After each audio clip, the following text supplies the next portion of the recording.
Okay, so this comes from the wonderful ministry of the Apostle Paul. ఇది అపోస్తలుడైన పౌలు అద్భుతమైన పరిచర్య చేసిన విధానంలో మనకి ఈ విషయం తెలియపరచబడుతుంది.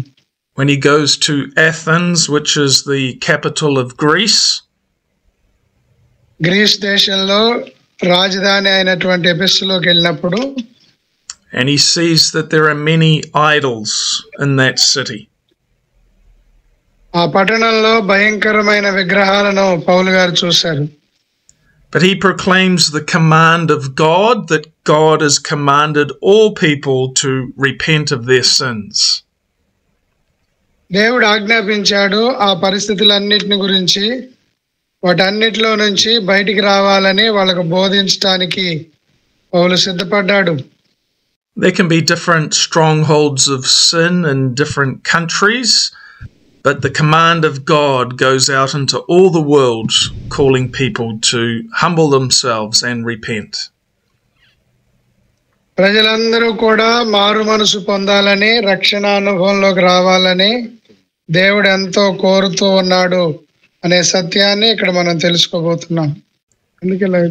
And this is with the understanding that God is the righteous judge and he has set the great day, the day of judgment. దేవుడు నీతిగల న్యాయాధిపతి అని, ఆయన న్యాయాన్ని తీర్చే గొప్ప దేవుడై ఉన్నాడని మనకు ఆయన న్యాయ సింహాసనాసీనుడైనప్పుడు తెలుస్తుంది. And right from the beginning of the human race, God has warned us and God has spoken through his prophets of this great day of final judgment. ఆ తీర్పు దినాన ప్రవక్తల ద్వారా దేవుడు మాట్లాడి తెలియజేస్తున్న ఆ సందర్భాల ద్వారా మనకు చాలా విషయాలు అర్థమవుతాయి. And the authority to judge all nations has been placed into the hands of Jesus Christ. యేసుక్రీస్తు ప్రభుల వారు చేసిన దాన్ని బట్టే నిజమైన తీర్పు అనేది జరగబోతుందని చెప్తున్నారు. And God has given proof of this by rising Jesus from the dead. యేసుక్రీస్తును సమాధిలో నుంచి లేపడం ద్వారా దేవుడు న్యాయమైన తీర్పు మన పట్ల జరిగించడానికై ఆ కార్యాన్ని చేశారు. So we are coming up to Easter. We are going to be celebrating the death of Jesus on the cross and particularly his resurrection from the dead. ప్రియులారా, మనం యేసుక్రీస్తు పునరుద్ధాన పండుగ చేసుకోబోతున్నాం. ఆయన మృతుల్లో నుంచి సజీవుడిగా లేచాడని ప్రకటించబోతున్నాం. Jesus Christ is the living Savior, but he is also the righteous judge. ఆయన సజీవుడైన రక్షకుడు, అంతేకాదు న్యాయాన్ని తీర్చే న్యాయాధిపతి. And today I really want us to just contemplate this great day of judgment. ఈరోజు న్యాయ తీర్పు గురించి నేను మీకు క్లియర్గా చెప్పాలని ఆశపడుతున్నాను. Because this is why we have to get working for God and be faithful and true servants of God. ఇందును బట్టి మనం దేవుని బిడ్డలుగా ఒక నమ్మకమైన జీవితాన్ని జీవించడానికి మనల్ని మనం అప్పగించుకోవాలి. So when the Apostle Paul was preaching this message, some people laughed at Paul, but some people believed. అపోస్తలుడైన పౌలు ఈ వాక్యం చెప్పినప్పుడు చాలా మంది నవ్వారు, చాలా మంది విషయాలను అర్థం చేసుకున్నారు. The most important thing to believe is the resurrection of Jesus Christ from the dead. చాలా ప్రాముఖ్యమైన విషయం ఏంటంటే యేసుక్రీస్తు పునరుద్ధానుడయ్యాడు అనే సంగతి. And this is the gospel message that is being proclaimed throughout the whole world, that Jesus Christ is alive. యేసుక్రీస్తు సజీవుడై ఉన్నాడనే ఈ సత్యం భూలోకమందంతటా ప్రకటించబడవలసిన శుభవార్త అయి ఉన్నది. But we are also to warn people about the day of judgment. మనం కూడా ప్రజలందరికీ రాబోయే తీర్పు గురించి హెచ్చరిక చేయాల్సిన వాళ్ళమై ఉన్నాము. Even before Noah's flood, there were men of God like Enoch who proclaimed the coming of the Lord to judge. జలప్రళయాన్ని వచ్చే రోజుల్లో ప్రకటించినటువంటి నోవాహులాగా మనం ప్రకటించాల్సిన బాధ్యత కలిగి ఉన్నాం. Then all the true prophets in the Old Testament, they were warning Israel to repent because of judgment, but also warning all nations of the coming day of judgment.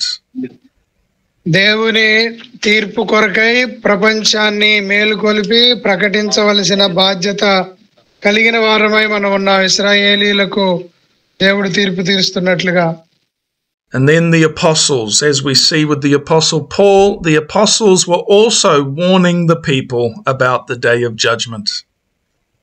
అపోస్తలులైనటువంటి వారు కూడా తీర్పు గురించి ప్రపంచాన్ని సంఘాన్ని హెచ్చరించారు. కుర్చీటిని. And the one who will judge us is the one who has risen from the dead, our Lord and Savior Jesus Christ. మృతులలో నుంచి లేచిన ప్రభువైన యేసుక్రీస్తు మన విషయాల్లో తీర్పు తీర్చేవారై ఉన్నారనే వాక్యం సెలవిస్తా ఉంది. I want us to think about two things. Number one is the judgment of unbelievers, and number two is the judgment of believers. ఇక్కడ రెండు విషయాలు నేను మీతో పంచుకోవాలని ఆశపడుతున్నాను. ఒకటి ఏంటంటే అవిశ్వాసుల యొక్క తీర్పు గురించి, విశ్వాసులైన వారు ఎలాంటి తీర్పు పొందుకోబోతున్నారో అనే విషయాన్ని గురించి మీతో పంచుకోబోతున్నాను.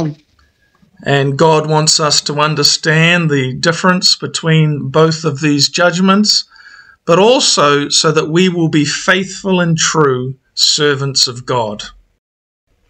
బాగా వినండి. అన్యజనులకు ఎలా తీర్పో విశ్వాసులకు ఎలా తీర్పో అనేది తెలుసుకుంటే సేవకులమైన మనం సరైన దారిలో ముందుకెళ్ళగలుగుతాం. So first of all, the judgment of unbelievers. We will read from Revelation chapter 20, verses 11 to 15. 20వ అధ్యాయము 12వ వచనం నుంచి 15వ వచనం వరకు ప్రకటన గ్రంథంలో ఒక తీర్పు కొరకు రాయబడ్డది. దాన్ని మనం పరిశీలన చేయబోతున్నాం. So the apostle John is shown the great day of judgment. అపోస్తలుడైనటువంటి యోహాను దేవుని తీర్పు గురించి ఇక్కడ మనకు తెలియపరుస్తూ వచ్చారు. He sees the great white throne of God. ధవళ సింహాసనాన్ని యోహాను కనులారా చూస్తున్నాడు. And the power and the strength of God is illustrated by his presence being so strong that the heavens flee from his presence and the earth. Amen, amen. చూడండి, దేవుని యొక్క బలమైన సన్నిధి ప్రభావములో బాప్తిసమిచ్చి యోహాను నింపబడి తన కన్నులారా దేవుని మహిమను ఈ భూమి మీద పద్మాసు దీపంలో చూస్తున్న వాడిగా దేవుడు అతనికి బయలుపరిచారు. And he sees the dead standing before the throne of God, but they're called the dead, but they're actually alive. మీరు గమనించారా? ఆ సింహాసనం ఎదుట నిలబడ్డ వాళ్ళందరూ కూడా వాళ్ళ క్రియలను పట్టుకొని నిలబడ్డట్టుగా మనకు తెలియపరచబడుతుంది. They're called the dead because they died here on earth. In that sense, they died. But there is the resurrection unto salvation. There's the resurrection unto condemnation. మీరు గమనిస్తున్నారా? మరణించిన తర్వాత వాళ్ళ క్రియలు పట్టుకొని వెళ్ళారు. ఈ భూమి మీద చేసేటువంటి క్రియలు మనం పట్టుకొని వెళ్ళిపోతాం. మరణించిన వ్యక్తి తీర్పుగా నిత్య జీవానిక మరణించి అలా ఉండడు, తిరిగి లేస్తాడు అన్న సత్యాన్ని ఇక్కడ మనం గ్రహించాలి.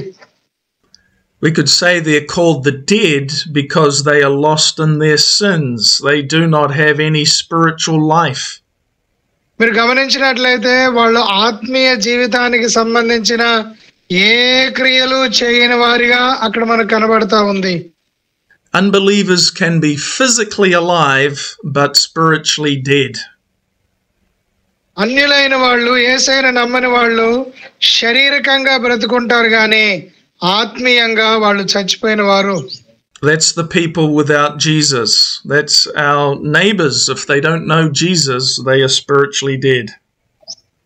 మీరు గమనించండి, మీ చుట్టూ ఉండే వాళ్ళు యేసయ్యను నమ్మని వాళ్ళు వాళ్ళ తలంపుల ఆలోచనలన్నీ శరీర సంబంధంగానే ఉంటారు, శరీరం కొరకే పోరాడతారు, ఆత్మలో చచ్చిన స్థితిలో వాళ్ళు ఉన్నారని మనం గుర్తించాలి.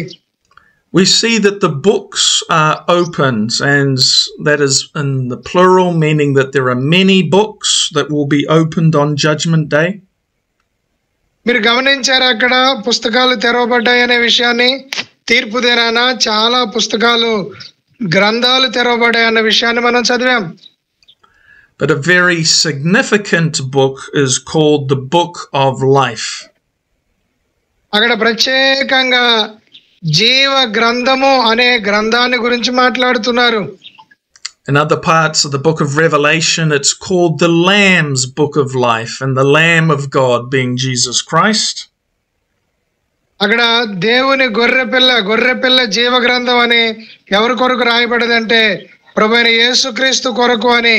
యేసుక్రీస్తే గొర్రెపిల్లగా అక్కడ బయలుపరచబడుతుంది. And we know that by faith in Jesus, our name is written in the Lamb's Book of Life. Hallelujah. హల్లెలూయా. మనం విశ్వాసము ద్వారా జీవ గ్రంథంలో మన పేరు రాయబడ్డది. హల్లెలూయా.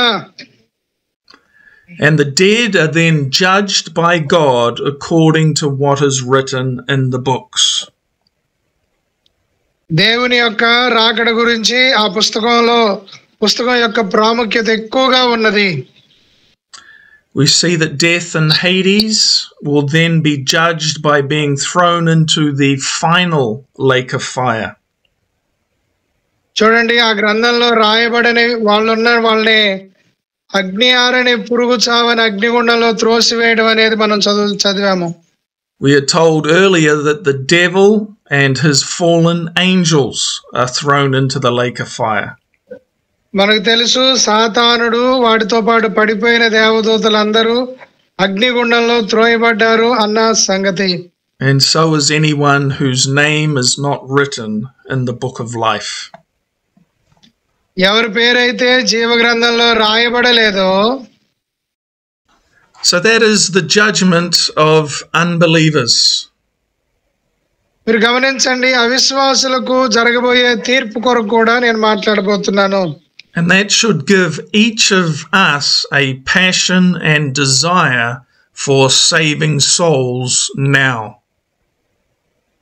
ప్రియులారా, దేవుని సేవకులమైన మనం నశించిపోతున్న వాళ్ళను రక్షించాలనేటువంటి ఆశ, ఆతురత, తపన కలిగి బ్రతకాలి. Now is our time to build the church as a vessel for God for saving souls. ఆత్మలను రక్షించటానికి మనం మేలుకొని రోషం గల సేవకులుగా పనిచేయవలసిన సమయం ఇది. So we need to be bold and strong for the sake of the gospel, because we have this understanding, this vision of the judgment of unbelievers. అవిశ్వాసుల యొక్క తీర్పు గురించి మనం విన్న తర్వాత సువార్త ప్రకటించి వారందరినీ రక్షణలో తీసుకురావడానికి రోషం కలిగి మనం ముందుకెళ్ళడానికి సిద్ధపడాలి. We need to work hard in preaching the word of God to make strong and true disciples and to reach the lost. మనం బలంగా కష్టపడుతూ నశించిపోయే ఆత్మలను రక్షించడానికై మనల్ని మనం ఖర్చు పెట్టుకోవాలి, కరిగిపోవాలి దేవుని సేవలో. So I pray and hope that God has given you a great heart for the saving of lost souls. మీలో ప్రతి ఒక్కరికి కూడా నశించిపోయే ఆత్మల పట్ల లోతైన భారాన్ని దేవుడు మీ గుండెల్లో ఉంచాలని నేను ఎంతో ఆశపడుతున్నాను, ప్రార్థిస్తున్నాను. And the only hope is Jesus, who died on the cross for sinners. మన కొరకు ప్రభువైన యేసుక్రీస్తు కల్వరి శిలువలో తన ప్రాణాన్ని పెట్టాడు.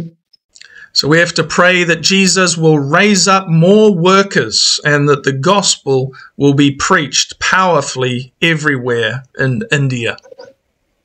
ప్రియులారా, భారతదేశంలో మీ ద్వారా సువార్త అనేకులకు ప్రకటించబడాలని అది కట్ చేస్తే నెట్ అయిపోతున్నారు దేవుడు కోరుతూ ఉన్నాడు. But secondly, we also have to think about the judgment of believers, the judgment of Christians. ఇప్పటి వరకు మీరు అన్యజనులు ఎలా తీర్పు పొందుతారో ఆత్మ లేని వాళ్ళ జీవితం గురించి మనం విన్నాం. ఇప్పుడు క్రైస్తవులు ఎలా తీర్పు పొందబోతున్నారో అనే సంగతి కొరకు వినబోతున్నారు. That's why I want us to read from 1 Corinthians chapter 3. మొదటి కొరింథీయులకు రాసిన పత్రిక 3వ అధ్యాయాన్ని దాని కొరకై మనం చదువుదామా? 1 Corinthians chapter 3 verses 11 to 15. 12 నుంచి 15 వరకు దయచేసి ఎవరైనా బిగ్గరగా చదవగలరా? మొదటి కొరింథీ 3వ అధ్యాయం. The foundation of the true church is Jesus Christ. ప్రతి సంఘానికి కూడా మూల రాయి ఎవరంటే ప్రభువైన క్రీస్తు. And this is the foundation that we must build upon. యేసుక్రీస్తు అనే రాయి మీదనే మన జీవితాన్ని మన సంఘాన్ని కట్టుకోవాలి.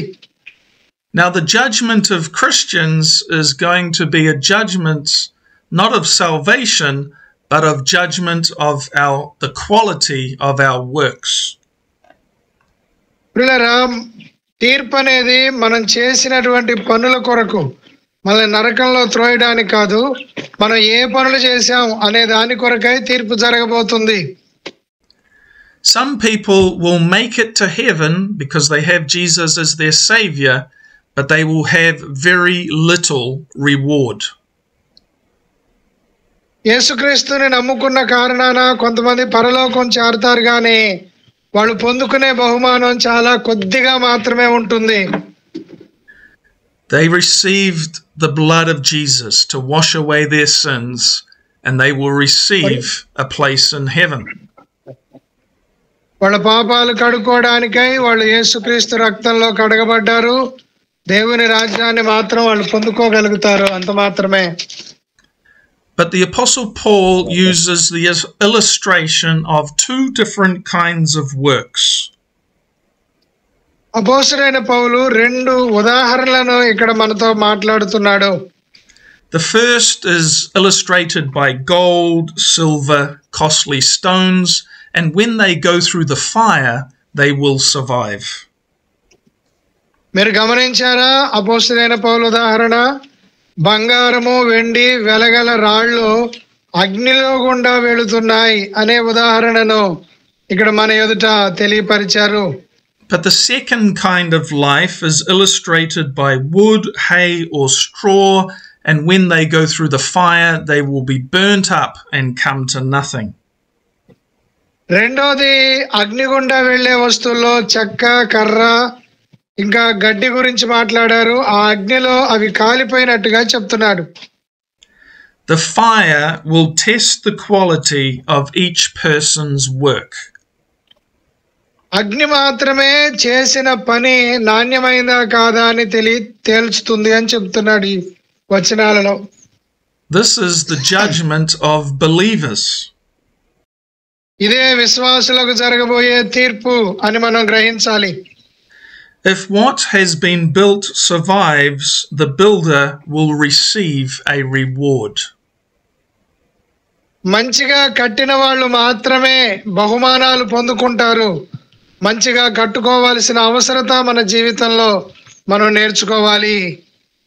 Now Jesus actually wants all of us to store our treasures in heaven and have a good reward on the day of judgment. తీర్పులో యేసుక్రీస్తు మనందరం కూడా మంచి బహుమానాలు పొందుకొని దైవికమైన మంచి కృపతో నిలబడాలని ఈ తీర్పు విషయాలన్నీ కూడా దేవుడు మనతో స్పష్టంగా మాట్లాడుతూ వస్తున్నారు. But if the person's works are burnt up, they will suffer loss even though their soul is saved. మీరు గమనించండి, ఒక వ్యక్తి తనకు తాను బహుగా కష్టపడ్డాడు, తన ఆత్మను మాత్రమే రక్షించుకోగలిగాడు, తన పనేమి రక్షణలోకి రాలేదు. Now I'm sure even to be the least or the lowest in heaven is far greater than anything here on this earth. ప్రియులారా, పరలోకంలో ఆఖరిగా చివరిగా ఉండే వ్యక్తి కూడా అందరి కూడా దేవుడు తన కృపను సమానంగా అనుగ్రహించి ఉన్నాడు. But Jesus doesn't want people just to make it to heaven. Jesus wants people to share in the glory of Christ and the treasures of heaven. ఆమేన్. బాగా అర్థం చేసుకోవాలి. యేసయ్య మనం పరలోకం పొందుకోవడం గురించి కాదు, యేసయ్యతో పాటు పరలోకాన్ని పంచుకునే వారిగా మనం లేవాలని కోరుతున్నాడు. హల్లెలూయా. There are some preachers who have preached the gospel, saved other people, but their lives have been terrible mess. They have even fallen away from God. మీరు గమనించండి, చాలా మంది మొదట్లో చాలా ఆత్మలు రక్షిస్తారు, రాను రాను వాళ్ళ జీవితమే దేవునిలోని నిలకడగా లేక తప్పిపోయిన భయంకర స్థితిలోకి వెళ్ళిపోయిన పరిస్థితులు మనం గమనిస్తాం. They saved other people, but they did not save themselves. అయ్యో, ఇతరులను అనేకులను వాళ్ళు రక్షించారు కానీ వాళ్ళను వాళ్ళు రక్షించుకోలేకపోయినా అటువంటి స్థితిలో వాళ్ళు మనకు కనబడతారు. Judas Iscariot, called to be an apostle, he allowed the devil to enter into him. అయ్యో, యోధా ఇస్కరియోతు అనేవాడు చూడండి, దేవుడిని ప్రేమించి దేవునితో ఉండాల్సిన వాడు డబ్బును ప్రేమించి ధనాన్ని ప్రేమించి అపోస్తలత్వాన్నే కోల్పోయిన వాడుగా కనిపిస్తున్నాడు. So we don't want any preacher to be like Judas. We want every preacher to be faithful and true to the very end. దయచేసి నా మాటలు గమనించండి. ఏ ఒక్కరు కూడా ఇస్కరియోతు యోధాలా మారొద్దు. ప్రతి ఒక్కరు కూడా దేవుని సన్నిధిలో ఒక నమ్మకమైనటువంటి వారుగా నిలబడాలనే ఆశతో ప్రార్థన చేస్తూ బోధిస్తున్నాము. So that we have a godly heart and want to walk with Jesus in his path of righteousness. యేసుక్రీస్తు మనకు అనుగ్రహించిన నీతి మార్గంలో నడవడానికై దేవుని సేవకులుగా దేవుని కృపలో మనం భద్రపరచబడ్డాం. We want every preacher, every servant of God to be the good and faithful servant. ఉన్నటువంటి ప్రతి దైవజనుడు, ప్రతి ఒక్కరు కూడా నమ్మకమైన పనివాళ్ళుగా నిలబడాలని దేవుడు కోరుతున్నాడు. మేము దాని కొరకై ప్రార్థన చేస్తున్నాము. Then your reward will be great in heaven and you will have saved many souls. పరలోకంలో నీకు గొప్ప బహుమానం కలుగుతుంది. నీ ద్వారా అనేక ఆత్మలు రక్షించబడాలని ఆశపడుతూ కోరుకుంటున్నాను. So today I just wanted to encourage you to remember, do not forget the day of judgment. దయచేసి ఈరోజు మీ హృదయాల్లో మర్చిపోకుండా గుర్తుపెట్టుకోవాల్సిన సంగతి ఏంటంటే తీర్పు రోజు ఒకటి ఉంది. ఆ విషయాన్ని మర్చిపోవద్దు. Jesus is the righteous judge and we will all stand before the Lord Jesus Christ to give account of our lives and ministries. ఆమేన్. సేవకుడా మర్చిపోవద్దు. నీ సేవ గురించి, నీ జీవితాన్ని గురించి యేసుక్రీస్తు ముందు నువ్వు నిలబడి చెప్పాల్సిన రోజు ఒకటి ఉంది. జాగ్రత్త. Let's pray. ప్రార్థన చేసుకుందాం. అందరం కళ్ళు మూసుకుందాం. Lord, I thank you for these servants of God. ప్రభువా, ఈ దైవజనులందరిని బట్టి నేను కృతజ్ఞతలు చెల్లిస్తున్నాను. Let us walk in the truth of the righteousness of Jesus Christ. యేసుక్రీస్తు కనపరిచిన నీతి మార్గంలో నడుచున్నట్లుగా వీరిని లేవనెత్తండి. Let us preach the true message of salvation. రక్షణను గురించిన శ్రేష్టమైన సంగతులు వీరి ద్వారా బోధించబడాలి. We proclaim that Jesus has died on the cross for all people. యేసుక్రీస్తు ప్రజలందరి కొరకు మరణించాడని మేము ప్రకటించాలయ్యా. But people must repent. They must humble themselves before God and be saved. సేవకుల మాటలు వింటున్న ప్రతి ఒక్కళ్ళు రక్షించబడాలి. దేవుని ఎదుట మారు మనసు పొంది నీ కృపలో ప్రతి కుటుంబం రక్షణలోనికి రావాలి. Give us the desire to save souls from the lake of fire. పాతాళపు అగ్నిగుండం నుంచి మనుషులను లాగటానికై, రక్షణలోనికి నడిపించటానికై మాకిచ్చిన అవకాశాన్ని బట్టి కృతజ్ఞతలయ్యా. And then to also make sure that every Christian is the true Christian and the strong Christian. ప్రభువా, ప్రతి క్రైస్తవుడు కూడా నిజమైన క్రైస్తవుడుగా, ఒక బలమైన దైవజనులుగా నిలబడటానికై కృప వారికి దయచేయి తండ్రి. so that no one will miss out on their heavenly reward. ఏ ఒక్కరు కూడా పరలోక దీవెన కోల్పోకుండా గొప్ప బహుమానాలతో ఆ రోజున తీర్పులో నిలబడే భాగ్యాన్ని వారికి దయచేయండి. I thank you, Lord Jesus, that you have a great reward for your faithful servants. అయ్యా, నమ్మకమైన నీ సేవకుల కొరకై నువ్వు మంచి బహుమానాలు సిద్ధపరిచి చూస్తున్నందుకై కృతజ్ఞతలు. Let every person here today be encouraged to be the true servant of Jesus Christ. యేసయ్యా, నీ కొరకు నమ్మకంగా సేవ చేస్తున్న ప్రతి దైవజనుడు హృదయపూర్వకంగా ప్రోత్సహించబడాలని ప్రార్థిస్తున్నాను. That Jesus is Lord. యేసుక్రీస్తే ప్రభువు అయి ఉన్నాడు. Jesus is our master and our king and our savior. యేసుక్రీస్తే మన యజమాని, మన రాజు, నాయకుడై ఉన్నాడు ఆయన.